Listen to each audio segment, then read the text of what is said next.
About a decade ago, my wife and I moved to Florida. And my first time kind of like in and around Florida. And when we got off the plane, we got into the car, our first time there, and almost immediately we're driving on this just like forever long bridge, and you're like, I didn't know bridges were this long. Like, and the part of me was like, do people do this every day? Like, this doesn't seem safe. Like, how do they figure all this out? And so we get across the first bridge. And then as soon as we get across St. Petersburg to the southern side of St. Petersburg, we come to the Skyview Bridge. This thing is, when you're driving on this bridge, first of all, you're driving across, where the bay spills out into the ocean. And then you're actually driving up an incline for quite a long time. And I just remember the first time going on there, I was like, wow, this is like a roller coaster almost. Like, this is just an incredible bridge. And I noticed off to the right that there was the old bridge. You ever been on a bridge and you saw the old bridge and you're like, man, I'm really glad they, built a new one, because I don't know about that one. But anyway, they had converted the old bridge on either side to like fishing piers. And so as I was driving by, I was like, wow, that was a good idea. Bridge got worn out or whatever, and they came up with a new function. And now people can go out there and fish, and you're driving up over top of them and all of that. But not too long after that, I found out actually on May 8th, 1980, that the old bridge was struck by a freighter ship. And in the carnage of that, 35 people actually lost their lives. And about 1,200 feet of bridge just collapsed when the storms tossed the ship up against this bridge that was built in the early 1950s. And so it had almost a generation of just incredible function. And when I heard that and I read the story for the first time and I learned the history of what that symbol represented to that community, it just broke my heart, just hearing that and just imagining the tragedy that so many felt and that the community felt. And then they rebuilt this, spectacular bridge that's now just this huge symbol in the Bay Area. And one of the best questions I've ever heard was actually said to me, and I've heard it a couple of times, by Andy Stanley. And here's the question: what breaks your heart? What breaks your heart? Like when you see something, maybe you see a problem, and you think to yourself, this problem should not exist. You know what I mean? Like somebody should be solving this problem. Or maybe what breaks your heart is a hardship that you see somebody going through. And you think to yourself, no one should ever have to go through that. It just breaks my heart. No one should ever have to have that, deck handed to them. No one should ever have to play from that deck. Like, it just breaks your heart when you look at a hardship.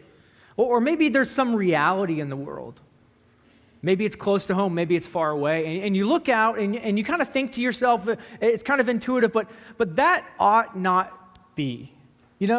Like, you see what that group of people or that area or the marginalized or somebody that just has really fallen on hard times, and you just look at it and you go, that reality shouldn't be true for someone. That shouldn't exist. Or maybe you look out and you see some sort of injustice and you just get really fired up about that injustice, the right thing is not happening for the right people, whatever the cause is. And you just look and you go, man, it just breaks my heart. It just breaks my heart that they have to face that, or we're still not past that, or, you just look out and you go, God is a God of justice. And when you look at this, you think, someone should step in. Someone should not allow this. Or maybe you look out and it's simple as there's a gap. And you see the gap. And you know what would have to be done to meet the gap, to bridge it. And what would have to happen is someone or someone's deciding, I'm going to step out and I'm going to fill this gap because it breaks my heart. It's going to move me to do something. Your heart is broken, and my heart is broken, when you see something that's not functioning right. When you see something that has a gap or it's incomplete, and you just look at it and we can see it, we can name, and we can have a conversation. You and I could have coffee, and you could tell me, yeah, this breaks my heart. Like, I can't believe this is allowed. I can't believe this happens. I can't believe that happens. What breaks your heart? Another question we could follow up with that. What breaks God's heart? What breaks God's heart? And maybe you're here today, someone dragged you to church. You didn't want to sit in this room. Maybe you're not a believer. Maybe you struggle with faith a little bit, or maybe you just struggle with other Christians. You're cool with God, but it's other Christians that,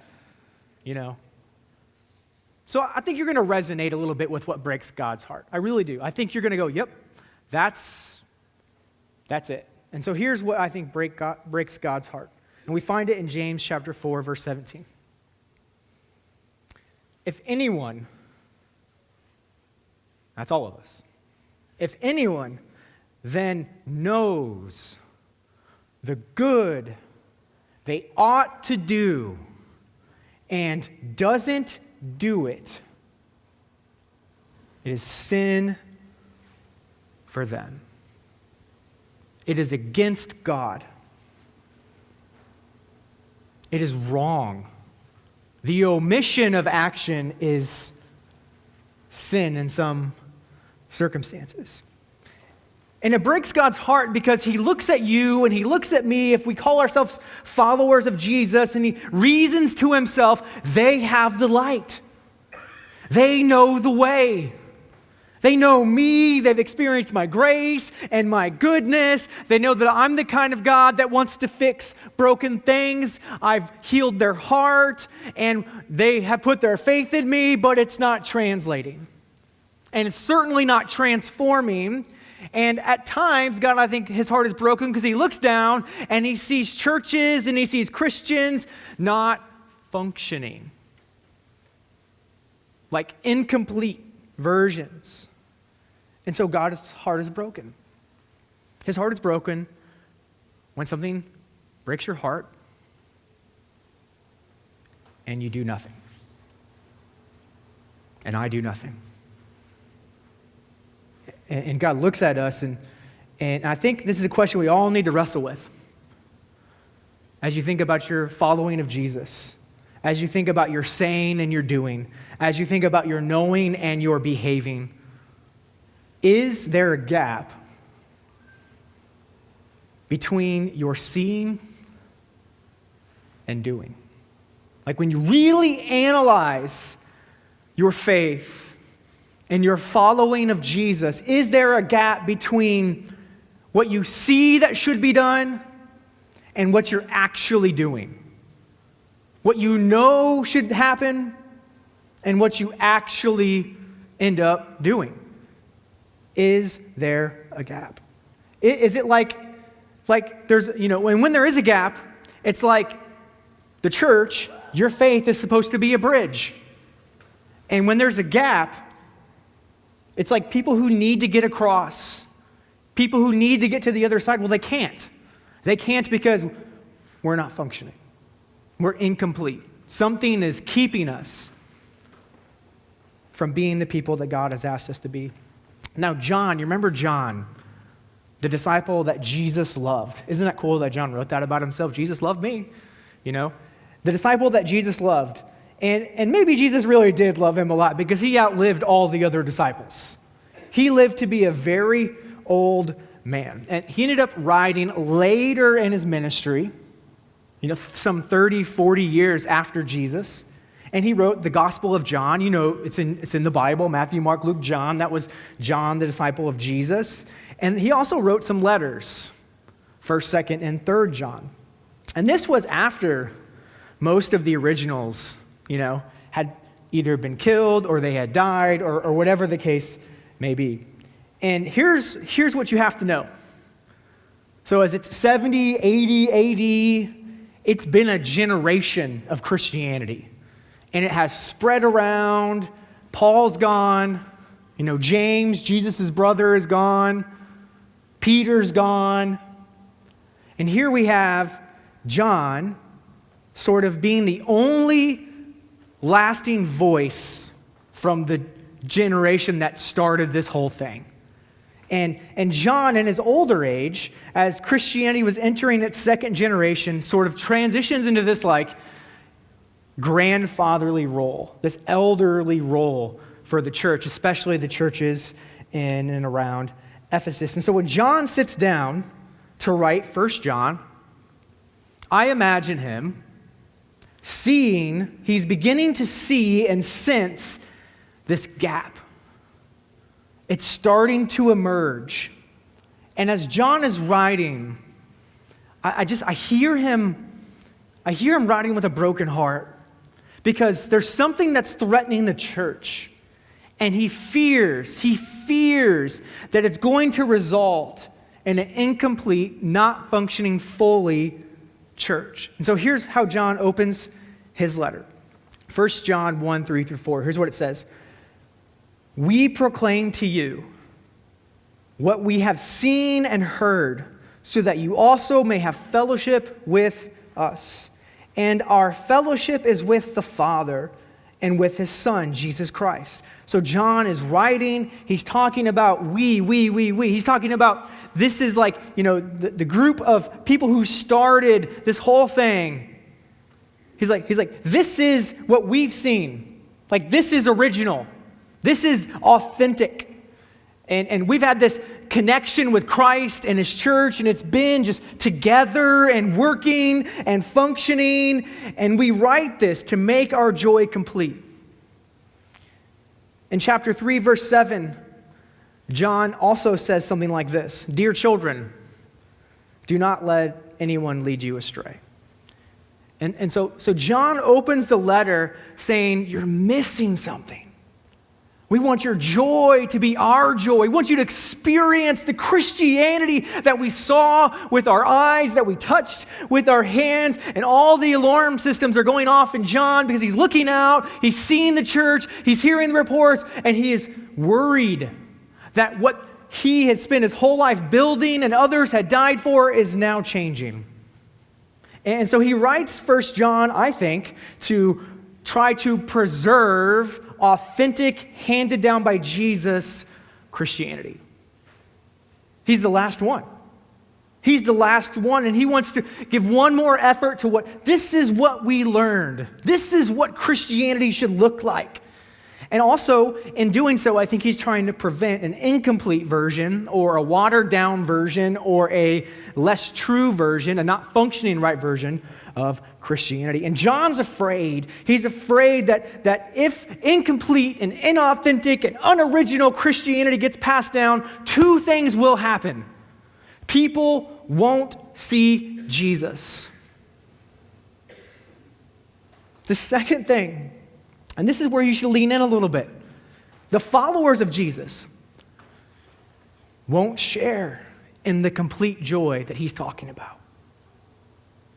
Sometimes we get to this place in our faith where it feels incomplete, or we feel like we're just, checking the box or running it back, or here it's Sunday, let's go to church. And we inside, we don't feel like it's completely who we are. And John's saying, I don't want that for you. I want you to experience what I've experienced, and it's available. Do you remember John was there? John was there on the mountaintop when Jesus preached the Sermon on the Mount. Matthew chapter 5, and Jesus defined our function and gave us some marching orders. This is what it looks like to follow the way of Jesus. And in Matthew chapter 5, verse 13, it says, we've heard this, we've read this the last couple of weeks, you are the salt of the earth. John was there. He was sitting stage side, listening to Jesus. But if the salt, and John's just kind of leaning in, if the salt loses its saltiness, how can it be made salty again? It's no longer good for anything except to be thrown out and trampled underfoot. You are the light of the world. A town built on a hill cannot be hidden. Neither do people light a lamp and put it under a bowl. Instead, they put it on its stand. And what does it do? It gives light to everyone in the house. And the same way, and this is Jesus' teaching point, and the same way, the original way, the way that I've shown you in a complete way, let your light shine before others. Why? So that they may see your good deeds and then have the opportunity to glorify your Father in heaven. John heard it straight from Jesus' mouth. For my followers to completely function right, they need to be what? They need to be salt and light. And John never, ever forgot this teaching. He watched Jesus model it with every interaction with every human he was ever in contact with. And then he was a part of the movement that built and started the church. I mean, they were building salt and light churches. And growth was happening, and there was all this awe and inspiration. People were actually following the way of Jesus. And then something started to lead people astray, as John is writing, after this first generation of Christianity is coming to an end. And what is that thing that was starting to lead people astray? Well, it's one of the things. Gnosticism. Gnosticism. I'm going to unpack that, don't worry. Gnosticism was this rise of beginning to look at the material and physical world and looking at it as evil and bad. And so what happened with someone who was leaning not like a Gnosticist, which is highly influenced by Greek philosophy, is that they began to value knowledge, big ideas, the spiritual realm, and they sort of started devaluing the physical side, the practical side, the material side of the world, because everything in the world was wrong, it was tainted, and so let's get out of this, let's get away from this, and let's just get up to where God is. Let's get this knowledge, and then once we know, or once we become enlightened, which is what they were more concerned about, was finding the light, becoming more enlightened, and they were so obsessed with this that they started to downsize or devalue being light. Not just knowing the light or the truth or who Jesus is, but showing the light. And in fact, John's letter is broken into two parts. The first part is God is light.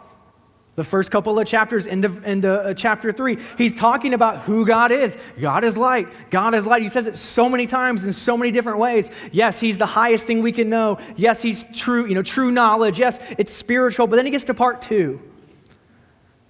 And he says, this is the message. Love one another.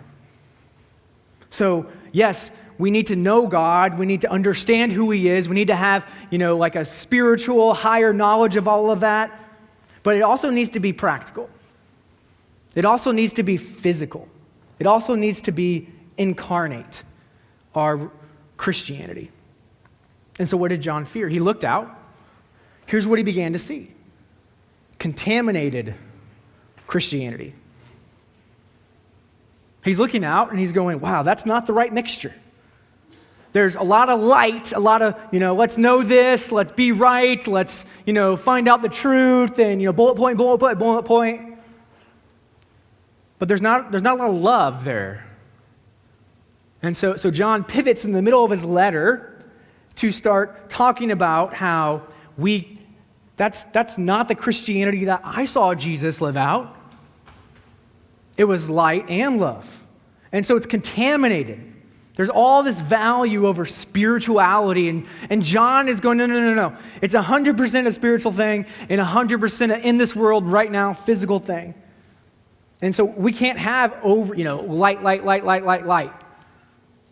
It has to be coupled with love. He also began to see compartmentalized Christianity. You know what this is? This is Christianity that doesn't connect with your daily life. Like you go and you get some knowledge, which is what the Gnostics were all about, and then you don't help anybody with it. You know what I mean? Like, it kind of goes in here, and then it never gets here. And so he's starting to see that. He's starting to see a lack of actionable, tangible Christianity. And the alarm systems are going off, and John's like, that's not the Christianity that I saw. That's not the Jesus that I walked with. And then finally, he's starting to see the beginnings, and we know this in full-blown form today, of consumerized Christianity. What is this? Well, this is when you are in the center. Church and faith and God, it's all for you. It's a for-me mindset. So every time you come to church, what are you doing? You're going, well, I hope I get, what's for me today? What's for me? Give me some more knowledge. Give me some more light. I want some more light. I need to know the answer to this. I need to know that, God, give me some more light. And it doesn't require much. And it's all about, does it meet my needs? And there's nothing about others. It's usually about, this is what I need. This is the kind of, faith or practice or church or whatever that meets my needs. And this, John would see this and go, that's not what Jesus taught. He taught salt and light. And he feared that if we made Christianity those things, that we wouldn't experience the Christianity that he did, that he wants to pass down. 1 John 3:6-8 says, no one who lives in him keeps on sinning. No one who continues to sin has either seen him or known him. Isn't this the most duh statement in the Bible? And yet we don't, for whatever reason, stop and read it and go, wait a second. No one who continues to sin has neither seen him or known him. A disconnect. A gap. Right? He says, dear children, do not let anyone lead you astray. The one who does what is right is righteous, just as he is righteous. The one who does what is sinful is of the devil, because the devil has been sinning from the beginning. The reason the Son of God appeared, that's a pretty big statement, was to destroy the devil's work. Who is the devil? Well, he's the adversary. We typically imagine, like this beast creature, and that he's, like throwing flaming arrows at you or something like that. No. That is way too, not the devil's style. No. Do you know what the devil's work is? To destroy God's work. You see, he wants this gap. And he's fighting for your heart. He wants you to see with your eyes and not do with your hands. He wants you to know with your head everything you can possibly know about God, because that's not the dangerous part. The dangerous part is when we do. That's the only thing that he's concerned with. He wants to destroy God's work. He wants all the light in the world possible. Remember, he was the prince of light, angel of light. Light doesn't bother him. It's when we love that's dangerous. That's dangerous. This is how we know who the children of God are. John continues in verse 10, and who the children of the devil are. Anyone who does not do what is right is not God's child, nor anyone who does not love their brother and sister. For this is the message you heard from the beginning. We should love one another. We cannot have this gap. Light does no good when we cover it up. When we do it in private. When we don't lift it up so others can see and have the opportunity to glorify God. If you know and follow Jesus, then I'm going to tell you something so plain and simple. Then it should show. And if it doesn't show, then we need to pay attention. We need to pay attention. 1 John 3:16 is one of my favorite verses of the Bible, because a lot of people think they know what love is, but John gives us the definition. This is how we know what love is. Jesus Christ, my friend, my teacher, and my God, he laid down his life for us. And we ought to lay down our lives for our brothers and sisters. And we only know what love is. The world only has the idea of unconditional love because of Jesus. We only know the depth of his love for us because of how he tangibly showed it. Physically in the world. It wasn't a statement that changed your life. What was it? It was an act. It was a deed. It was a do. When you saw what God did for you, it moved your heart. Because Jesus looked out, he looked at me, he looked at you, and he saw the desperate place we were in. We're hurting, we're broken, we keep fumbling over ourselves, we keep ruining relationships, and we need emotional and mental and spiritual healing. So what did Jesus do? He was so moved into his heart that he stepped out of heaven and he got onto a cross. Because he wanted relationship with you. He saw us, he saw you, he saw some of you right now in that situation, and it broke his heart. And here's the catcher, he had the capacity to meet your need. And when he saw the need, and when he had the means to meet your need, there was no hesitation on Jesus' part, because he's light and love. He stepped down, and he made all the difference. And so what John writes next is what he hopes to preserve. And this is the message for us. We can never let this gap that John's about to say exist, because this is it. This is the Christianity. This is what he heard from Jesus' mouth and he observed. And we can never, ever, ever, ever let this exist individually or as a church. Verse 17. If anyone, there's that anyone word again, that's all of us. If anyone has material possessions and sees a brother or sister in need, but has no pity on them. Listen to John's question. How can the love of God be in that person? Dear children, do you hear him as a grandfather? Dear children, let us not love with words or speech, but with actions and in truth. This is the gap that was starting to break John's heart. And he's thinking as he's writing, if we lose this, if we only become about knowledge and enlightenment, we're going to lose this thing. If we become Christians who are only part like Jesus, if we're more talk and truth than actions, you know, what keeps people from seeing Jesus? Honestly. It's Christians not like or part like Jesus. That's what keeps people from Jesus. Incomplete Christianity. That's what the world, maybe that's what you, maybe once upon a time that's what you rejected. No one wants incomplete Christianity. It keeps people from Jesus. And oh, by the way, if you're living incomplete part Christianity, it's unfulfilling. So what if, you know who God is and you do nothing with that? And we've just got to hear John say, you're missing what God wants to give you. You could share in the same fellowship that we had with Jesus if there's no gap between what you know and what you do. What you know and what you do. Who wants that kind of faith?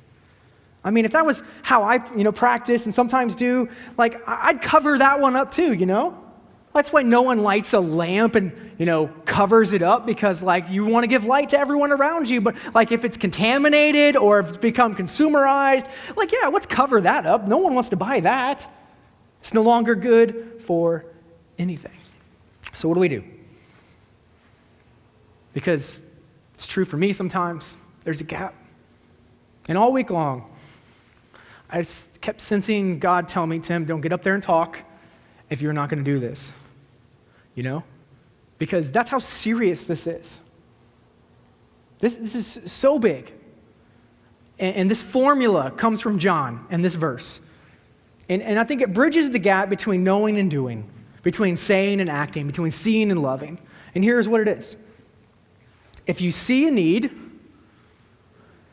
that ought not be, if you see a need that ought not be, and you have the means to meet the need, so you have the skills or the resources or the time or the proximity, it's a cue. It's a cue to you to do a deed. When you see a need that ought not be, and you have the means to meet the need, it's a cue to you to live out your Christianity. It's a cue to you to be light.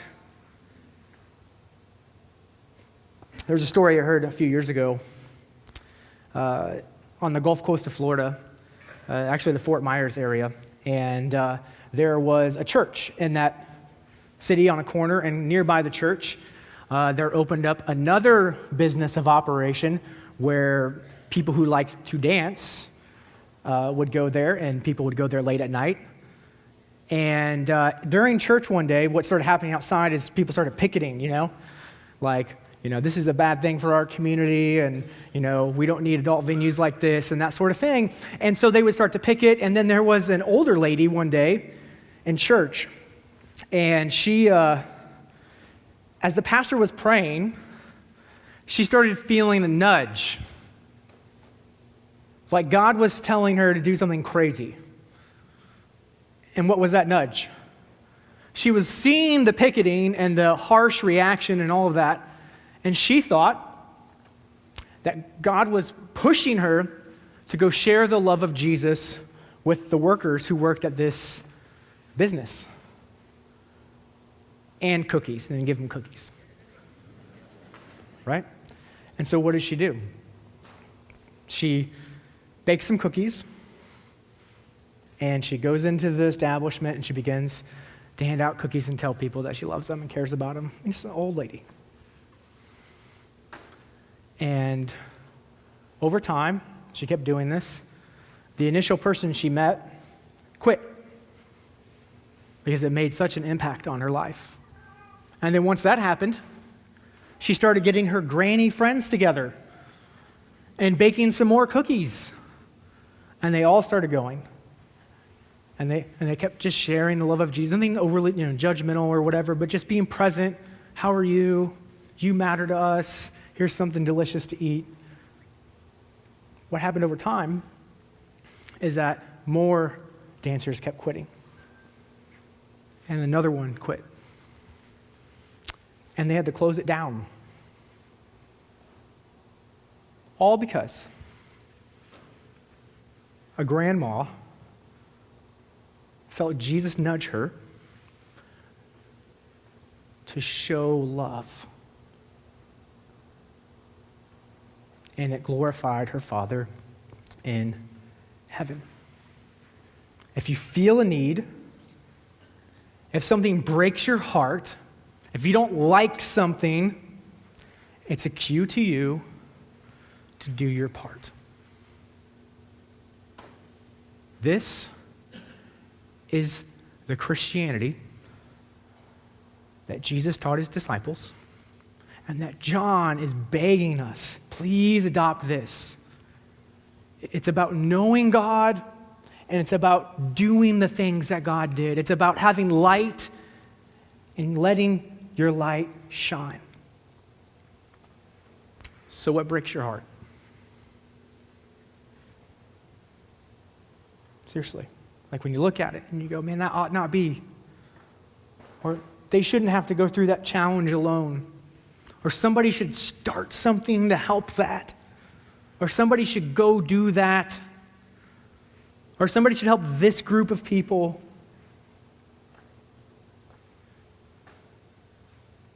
Now the second question on that is there a gap?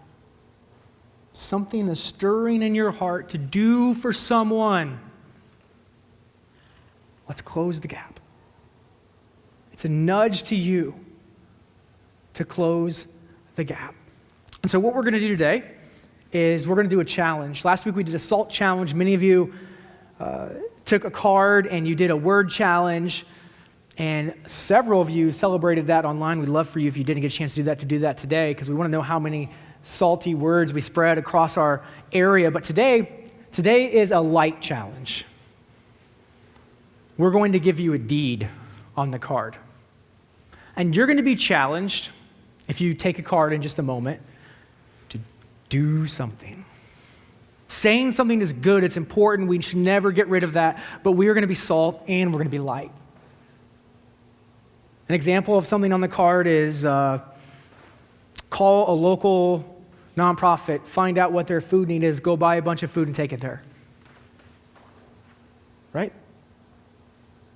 We can do stuff like that. One of the examples might be invite someone to church that you've been praying for. Make it actionable.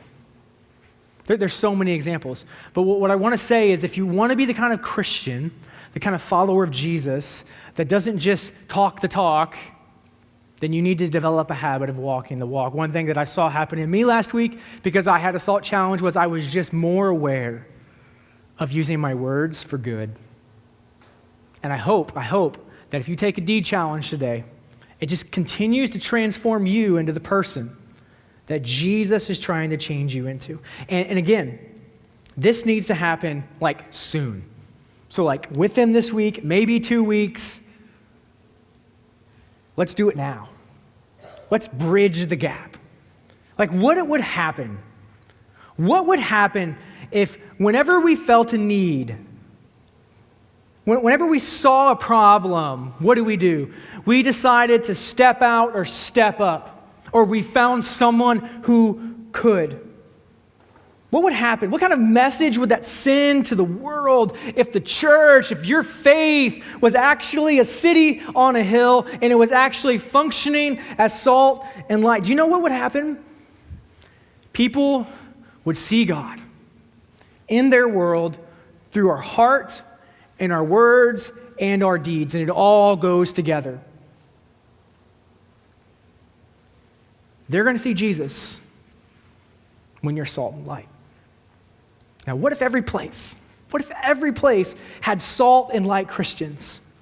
Like every classroom, at every school, every family, every boardroom, every company, every team, every neighborhood. What if there was salt and light Christians there? Like what if every time somebody got elected to political office and it was like a mayor or a city council member or state representative, and this was their hope. When they took office, they hoped that in their district or their ward or however all that works, like what if they hoped, I really hope the churches in my district are salt and light. Why would they hope? Even if they don't believe, because they know what churches and Christians who are salt and light do. They know what they would do for education. They know what they would do for addiction. They know what they would do for mental and emotional and spiritual health. They know what they would do for the foster care system. What if everyone hoped in their community there was a city on a hill? And what if what broke your heart, what moved you to do your part, and people would be seeing Jesus. And maybe they would want that version of Christianity. That's what John is writing to us, and he's saying, whenever we see a need in our brother and sister, and we do nothing, how can the love of Jesus be in that person? But what if we were salt and light? What if we were love shining so bright that people could see Jesus? What if you saw Jesus? So I'm going to pray. And during this song, I just want you to come around the room. There's 4 stations in the back 2 corners and right here. Just grab a card. Pray over the card. I'm hoping that God is going to be leading you in a direction this week to bridge the gap, to be light and love, salt and light. Let's pray. God, thank you so much for letting us experience the love of Jesus that has transformed our hearts. But right now we hear you calling us to show our love to the world. And so God, would you just remove anything in us that keeps us from doing? If we have the means, show us how to meet the needs. We pray that our authentic following of you would transform our city and our county and our homes and our workplaces. Thank you for Jesus. In his name we pray, amen. Would you stand, please?